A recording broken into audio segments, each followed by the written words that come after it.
जय श्री राम सभी भक्तजनों को। तो आज है रामचरितमानस कथा का हमारा 44वां दिन 44। तो चलते हैं कथा की ओर।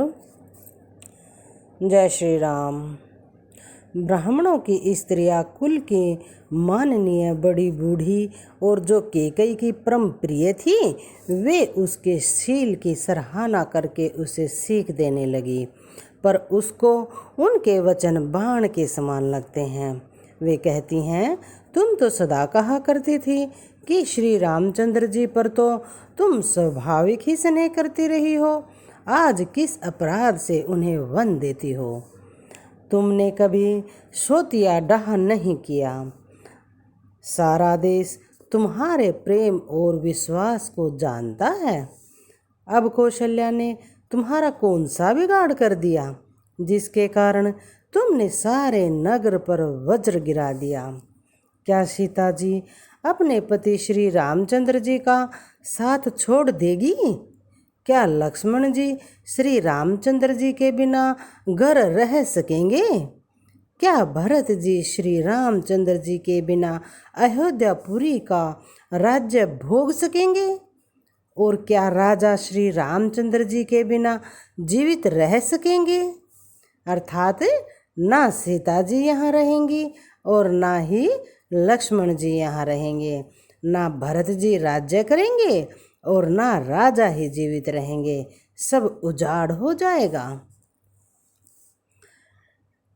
हृदय में ऐसा विचार कर क्रोध छोड़ दोगे कई, शोक और कलंक की कोठी मत बनो। भरत को अवश्य युवराज पद दो, पर श्री रामचंद्र जी का वन में क्या काम? श्री रामचंद्र जी राज्य के भूखे नहीं हैं, वे धर्म की धुरी को धारण करने वाले और विषय रस के रूखे हैं, अर्थात उनमें विषय आसक्ति है ही नहीं। इसलिए तुम यह शंका ना करो कि श्री राम जी वन ना गए तो भरत के राज्य में विघ्न करेंगे। इतने पर भी मन ना माने तो तुम राजा से दूसरा ऐसा यह वर ले लो कि श्री राम घर छोड़कर गुरु के घर रहे। जो तुम हमारे कहने पर ना चलोगी तो तुम्हारे हाथ कुछ भी नहीं लगेगा। यदि तुमने कुछ हंसी की तो उसे प्रकट में कहकर जना दो कि मैंने दिलग्गी की है। रामसरी का पुत्र क्या वन के योग्य है? यह सुनकर लोग तुम्हें क्या कहेंगे? जल्दी उठो और वही उपाय करो जिस उपाय से इस शोक और कलंक का नाश हो सके। जिस तरह नगर भर का शोक और तुम्हारा कलंक मिट सके, वही उपाय करके कुल की रक्षा करो। वन जाते हुए श्री राम जी को हट करके लौटा लो, दूसरी कोई बात मत चलाओ।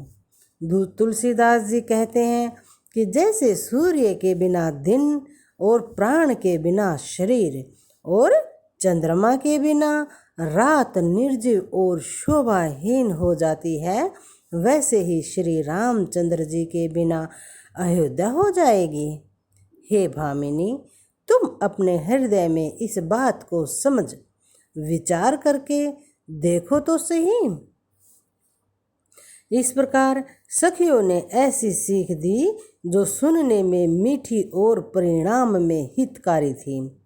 ये सारी सखियां कैकेयी को सीख दे रही थी ताकि वे श्री राम भगवान को वन में ना भेजें और अनर्थ होने से बच सके, पर कैकेयी है मानती ही नहीं।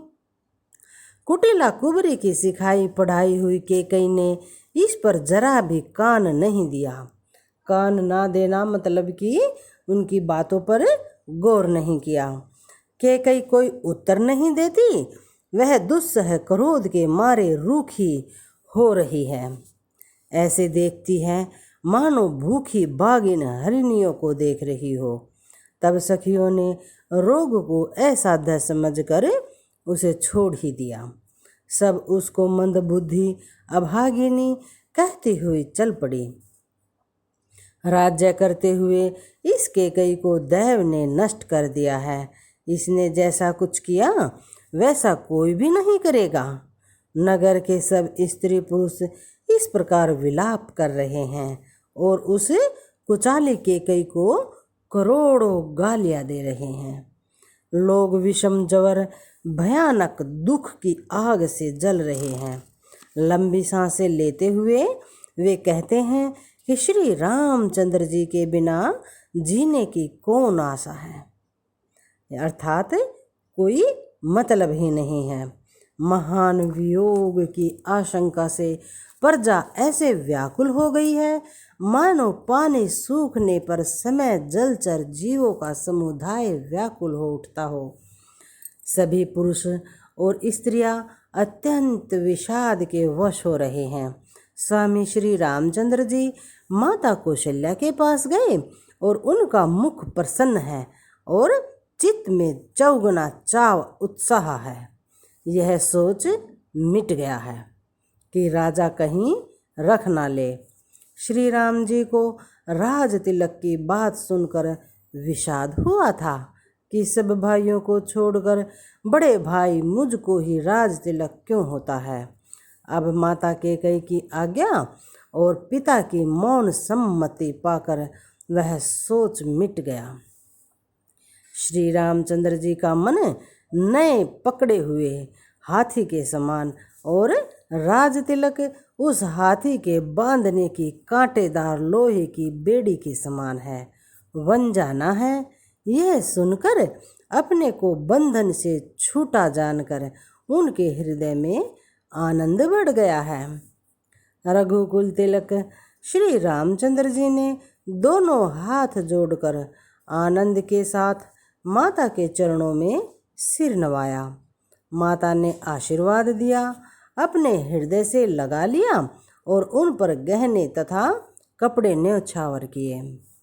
माता बार बार श्री रामचंद्र जी का मुख चूम रही है।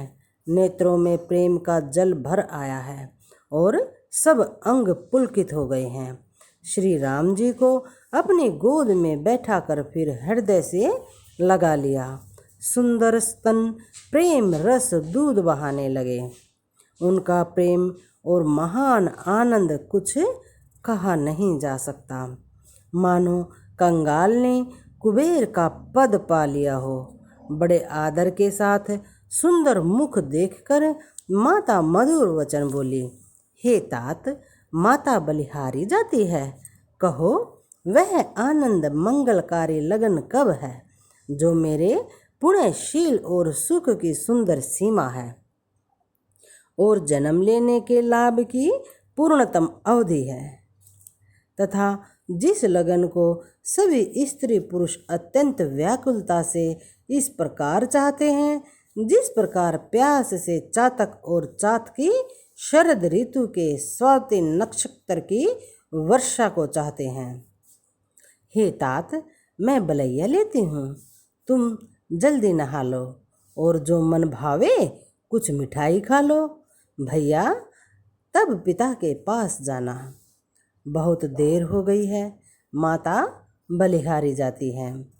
माता के अत्यंत अनुकूल वचन सुनकर जो मानो स्नेह रूपी कल्प वृक्ष के फूल थे, जो सुख रूपी मकरंद पुष्प रस से भरे थे और श्री राज लक्ष्मी के मूल थे, ऐसे वचन रूपी फूलों को देखकर श्री रामचंद्र जी का मन रूपी भौरा उन पर नहीं भूला।